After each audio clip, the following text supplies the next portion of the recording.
1965. It's the beginning of a generation that's forged into the world through wonder and chaos. Many of our parents were barely out of their teens.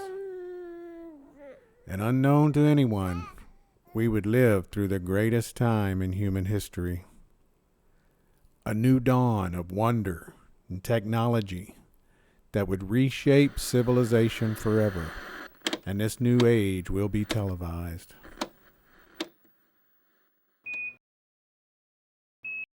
The Cold War had created a technological race to space and to the moon.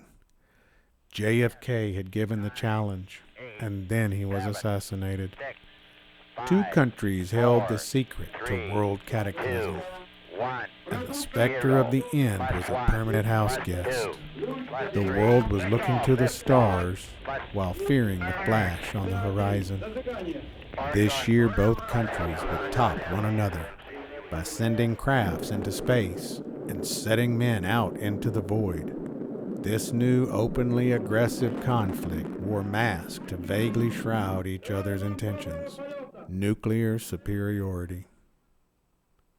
These masks were packaged into TV channels like Spaceman and Vietnam and Doom. Ladies and gentlemen, Americans had become ago, uneasy after the assassination of Kennedy, and they weren't sure if the Russians did it.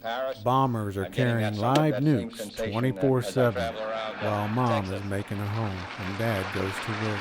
They thought they left war behind, and now it looked like the world would be blown up any second. Almost every household had a new appliance sitting in the corner. A visual newspaper delivering the world in real time. Everything is new and exciting, and it curtails the fear. TV had created networks from the radio remnants. Networks created new shows from advertising money, targeting a newly captured audience found by Tavistock Research.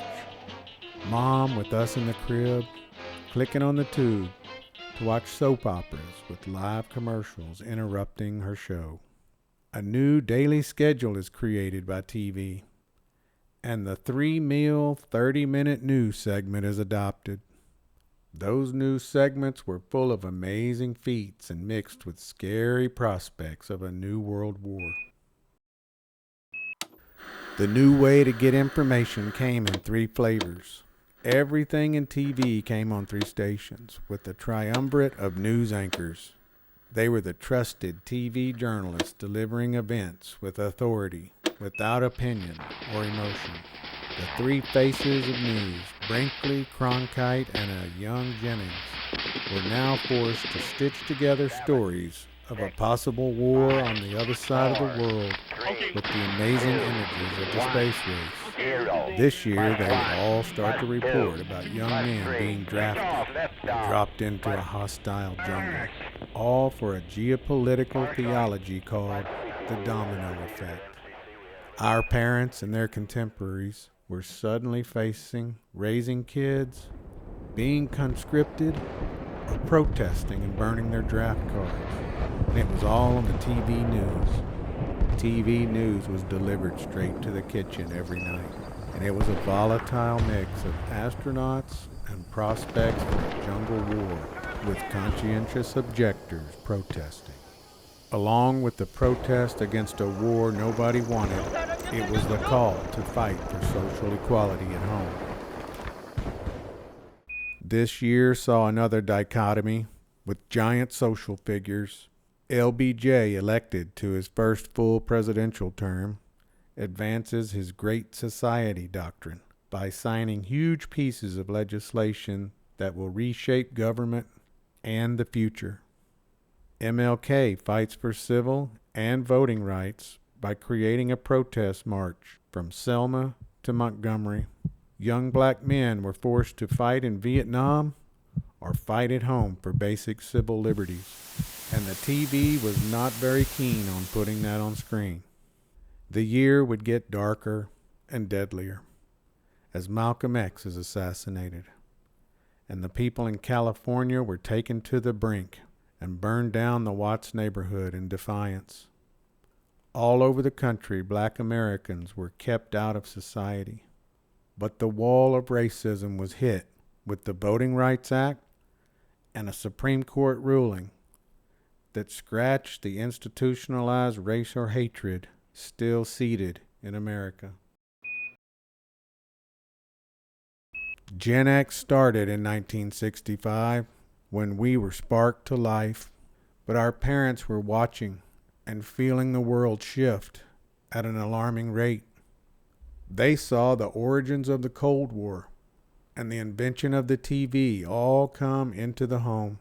Now they were seeing a jungle war escalate and the miniskirt appear, all while Days of Our Lives is on the morning TV.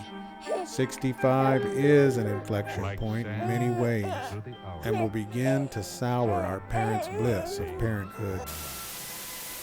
TV was the warm, new, invited house guest that brought information and absurdity. The heavy news anchors would give way in the evenings to shows like I Dream of Jeannie, Green Acres, Hogan's Heroes, and Get Smart. They would quench the horrors and uncertainty of the day, all in their final episodes of black and white.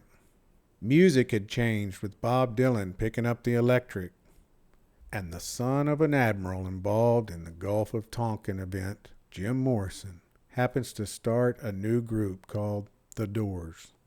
1965 is merely the beginning of change, and by 1966 the youth of our parents will be obscured by the color of psychedelia, LSD, and a culture that was rebelling against the world that was left to them by their parents.